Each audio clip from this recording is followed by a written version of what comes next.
David Moyes has earned every right to be classed as and remembered as a West Ham legend. And I mean a bona fide, proper West Ham legend. When I say remembered, I'm not here to write his obituary, by the way. I think he's absolutely earned the right to carry on. If you win a trophy, you earn the right to try and carry on and see your job to the conclusion. And there's no way that David Moyes sees this as the conclusion of his West Ham job. I might have that wrong. Maybe he does want to go off into the sunset and sign for Celtic or something like that. I don't know. But at this point in time, I think from what he said, if you listen to his words, he wants to carry on. He sees bigger and better things for West Ham.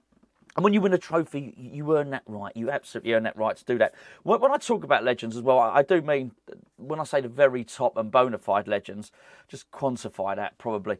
I think we've been so starved of success at West Ham over the years that we'll almost latch on to anything. Like players who wouldn't necessarily be legends at other clubs because they haven't achieved the sort of things. I'll give you a good example. Carlos Tevez. Great player, really good player. Went on and had a great career. But the pinnacle of Carlos Tevez' career was not at West Ham. He played one season for us and he saved us from relegation. He really did. He helped with that. But I've heard many people say, oh, Carlos Tevez is a West Ham legend. I've got nothing against him. I like him. I really do. He got an attachment and affinity with the fans, and I really do. But there ain't too many clubs where a player will play for one season, save you from relegation, and he becomes a West Ham legend. And that's what I mean about sort of bona fide, proper West Ham legend, because he's up there and in terms of achievement of Lyle and Greenwood, and those are the guys that won trophies. Well, David Moyes is up with them. And actually, it's a little bit more than that as well, because if you look at it, actually David Moyes is, I always used to talk about particularly Sam Allardyce. I used to say Sam Allardyce has such low expectations. You know, he would almost define his career by saying, I've never been relegated. Well, he has been twice now, but that's what I'm talking about. Before he got relegated, I've never been relegated. That was a measurement of his success. You've heard me say it on numerous occasions, like a bus driver saying, oh, I'm a really good bus driver because I've never crashed into a car or anything like that. I'm a really good plumber because I've never flooded anyone's house. Just if the expectations and the bar is so low, then, you know, how do you ever expect to achieve anything? However, I think if you look at David Moyes' CV now, and David Moyes can absolutely rightly boast that he's won a trophy. Not only won a trophy for West Ham, but he's got West Ham to 3 consecutive European seasons, which is absolutely amazing, really. I do think with David Moyes as well, I think he's changed his story. He's changed his narrative. When I say the narrative of David Moyes, people would often look back and look at Everton as a measurement of David Moyes' success. And even David Moyes would allude to that. So people would talk about Everton, they'd ask about Everton, and they would say, well, and I can't remember the exact statistics, but there was a period of time, there was a few years, 3-4 years, something like that, where David Moyes didn't have Everton outside of the top 6. He qualified them in the top 4 on one occasion as well. He won the League Managers Association like Manager of the Year. He didn't ever win a trophy there, but he took a relegation-threatened team, Everton, and for quite a few seasons, they were up there mixing it with the top teams. They really were. And that was a measurement of his success. People would say that's why he's a good manager. Well, they won't be looking at that anymore when they talk about David Moyes. I'm not saying they'll never talk about Everton, and that is still part of his story, but the main narrative surrounding David Moyes won't be that. The story won't be about how David Moyes went to Manchester United and ultimately failed as a successor to Alex Ferguson. That whole thing when he came into West Ham and said, what I do is win games. I mean, he's won. Well, as far as West Ham are concerned, he's won the biggest game of all. And that is a vindication of his tactics, which I haven't always liked at all. Far from it, absolutely. But I think it'll be nice for David Moyes when people look back and they don't talk about Everton, they talk about West Ham, 3 successive European campaigns, winning the trophy. And that's really good, really, really good for him. And I'm pleased for him. You'd have to have had a very cold heart indeed if you didn't enjoy him running down that touchline. He was sort of all gangly and awkward. He didn't even know how to celebrate. And I love seeing that from him. Too often with David Moyes, we see the dour demeanour, we see the furrowed brow, the frowned expressions and all the rest of it. And I quite like letting himself go. I think at one point he may have even been singing the Jared Bowen song, which I think it is amazing. I loved saw some clips of his dad's down on the pitch, and he put his winner's medal around his dad's neck. I mean, that's lump in the throat stuff. That really is. Again, you'd have to have a cold heart indeed. Who wouldn't want to make their dad proud to such an extent that you can do that? I thought it was absolutely magnificent, and I'm really, really pleased for him. I really am. Now, look, I've been critical of David Moyes in the past. And by the way, I may well be critical of David Moyes again in the future. Let me get this right, because I do want to point this out. I mean, I had a great night, by the way. That whole night of winning it. Look, whatever you did, I hope you had a good night. I was lucky enough to spend the whole evening in the company of so many West Ham fans, thanks to the wonderful, wonderful event that Frankie put on at Hackney Wick. It just created memories for everybody. And I met so many people there I'd never met before. Met loads of you guys who watched the videos, and everyone was so nice. Honestly, we all enjoyed it together. And it was just really nice to be around West Ham fans at the event and afterwards in the streets. And even when myself and Gio, we booked an Airbnb, and we got back afterwards. And on the way back, we were bumping into West Ham fans on the train and in the streets and in the kebab shop, and we were getting some cheesy chips. It was brilliant, and it was just really nice to enjoy it and soak it up and really enjoy the moment with loads and loads of other West Ham fans. Just people congregating on the stadium, and it was just wonderful. However, and I only say that to say that like 99.9% West Ham fans, absolutely amazing. However, a really weird thing happened. So let me just make this point now. So at a point in the evening, I don't know when exactly, it was sometime between, I don't know, 10:30 and 11:30. I can't tell you exactly. Basically, it was a point when West Hams were either doing this,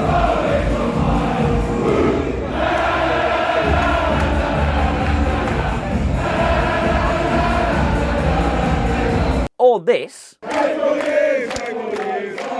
I received a notification onto my phone. And the notification was a YouTube comment. Not every YouTube comment pops up on my phone, all right?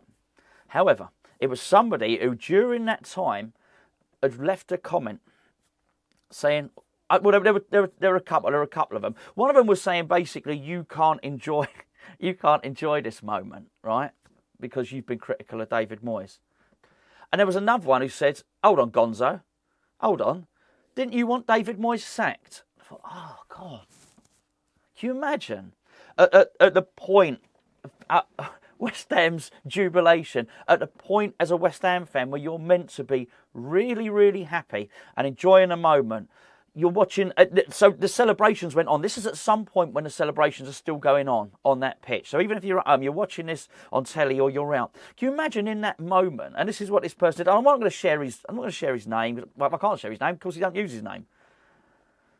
Because I don't want to, I don't want people to go and sort of have a go back at him. Can you imagine when West Ham winning at their finest moment in triumph? Think, oh, do you know what? Do you know what he remembered? Oh, that Gonzo, he was critical of David Moyes. I'm going to go online. I'm going to go and tell him what's what. Rather than enjoying West Ham winning a trophy. I just thought, oh, mate, that's so sad. It really, really is sad that superseded his moment. In that moment of triumph, he was thinking of something that he didn't like, that I said on a video about David Moyes. I thought, oh, mate, you know what I mean? Anyway, what can you do about it? But I did think, okay, well, let's address some of the stuff that I've said about David Moyes. Because actually it is perfectly possible to be happy that we've won, to be happy for David Moyes, and have still been critical of him in the past. I mean, that was right. I was annoyed when he said that thing about Julian Alvarez, that he had a chance to sign Julian Alvarez for 12 million, and he didn't because he thought it'd be all right. That annoyed me at the time. I have to say it did. There were points during the season I thought we might get relegated. That annoyed me. That concerned me.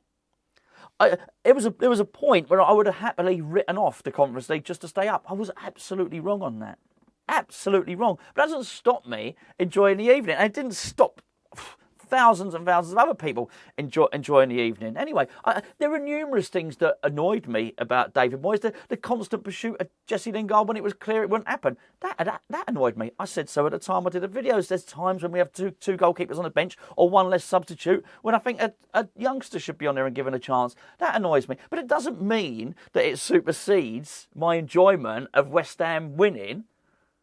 And I don't appreciate what David Moyes has done. I really do appreciate what David Moyes has done. I don't want to get into listing his faults now. Far from it, because I tell you what he's done supersedes them. What he's done in getting us our first trophy for a long, long time is just so much more important than the other stuff. I mentioned it in a video with Gio yesterday. If you'd have told me, if you'd have offered me a deal or whatever, you know, I don't know why the genie's come. I was going to say the genie comes out the lamp and he gives you 3 wishes. I probably wouldn't. Anyway, whatever. If you would have offered me that we might have got a manager, might have had to play defensive football, but ultimately we'd play European football 3 years in a row and we'd win a trophy, I'd have taken it. I absolutely would have done. So, yeah, do you know what? I'll take that. Because we've had attacking managers and lots of them in the past and whatnot, and we've not won anything. I would have absolutely taken it. And that's what David Moyes delivered. David Moyes has vindicated his style of play, which I don't like. But it works, right? It's worked, and he's proven it works. And he's taken a lot of stick. I mean, particularly with regard to like the younger managers and stuff like that. And I'll give him the stick, because he seems to constantly get outdone by younger managers, and and I've said, why is he more like this De Zerbi and stuff like that? Well, you know what? All right, and Brighton may win the Europa League next season. They're a really good team, but actually, David Moyes got every right now to turn around and say, well, hold on a second, my tactics have worked. The way I play have yielded a trophy, and he could possibly say constant European football, and he'd be right. He'd be absolutely right, and that's why he's earned the right to be remembered in such terms. And do you know what it does as well? As it was a crappy old season. 3/4 of the season were crap. People often ask, if you look back, was it a good season? Well, if you can, but that's very much like it's like the TikTok generation. If you want to, or the tweet, if what you want to do is compress everything into sort of one word or one sentence, was it a good season? Yes or no? Okay, you can do that, or you can just tell the story of the season, which was for 3/4 of it. It was a bit crappy, and then we got to the end, we got safe, and he got us safe with games to go, by the way, which was another victory for him. Almost got to do what he wanted against Leeds in terms of putting a person out. He still took it seriously. Against Leicester, he could do what he wanted. He did that. He planned that, and that allowed us to be rested ahead of the final. He took them away. He took them away to Portugal. It all worked. It all worked. Everything that he did worked. And that just becomes so much more important than that other stuff. And, there are times where you feel like, teams like Brighton, crikey, I was down there for that game. That was a really, really hard watch. We were awful. But teams like Brighton and Brentford doing a double over you and stuff like that, you think, where are we going? What's happening with this? It just comes. This as a memory becomes so much more vivid than any of that. And I'm really thrilled for him. Really, really pleased for him, pleased for the club, and there's so many stories. We've not even got into it, and I don't want. I still want to be talking about this. I'll be honest, and I'll just preempt you now. I still want to be talking about this final for quite some time, because I do think it's really important that we enjoy it and we embrace it, and we're not like not like him, the old keyboard warrior guy. That actually we do enjoy it and remember it. And this is just one video about David Moyes' story. We've not even got into what that's done to Saïd Benrahma, and in terms of him going down in Hammers history, what that has done to Jarrod Bowen. And we talk about these legends, and we've had good players who have become cult heroes, who are very popular amongst the West Ham fan base, and we still sing songs about them now, who never won anything for West Ham, right? Good people, good players. That people like Bowen, Benrahma have gone on to a different level now. They really, really have, and I don't think that wouldn't have sunk in, sorry. And I don't think I'm still sort of processing it myself at the moment. I think it's amazing. I really do. So well done, David Moyes. Absolutely, not begrudgingly, not anything. Just wholehearted congratulations to David Moyes. He was vindicated. He won. He said he was going to come to West Ham and win games. He said he was a winner. He's proven it now. I'm absolutely delighted for the guy, and 100% he has absolutely earned the right to take West Ham forward. Because I tell you what, He's the first person at West Ham as a manager in the last 43 years that's delivered a trophy. He's proved he's a winner, and he has rewritten his own story. He has rewritten his narrative, which will now look back and I'll say, David Moyes, West Ham manager. We talk about Moyes. He looks like a winner, and he really does. And do you know what? He is a winner. And the funny thing is, we talk about the David Moyes story and narrative at West Ham. It may not be finished yet.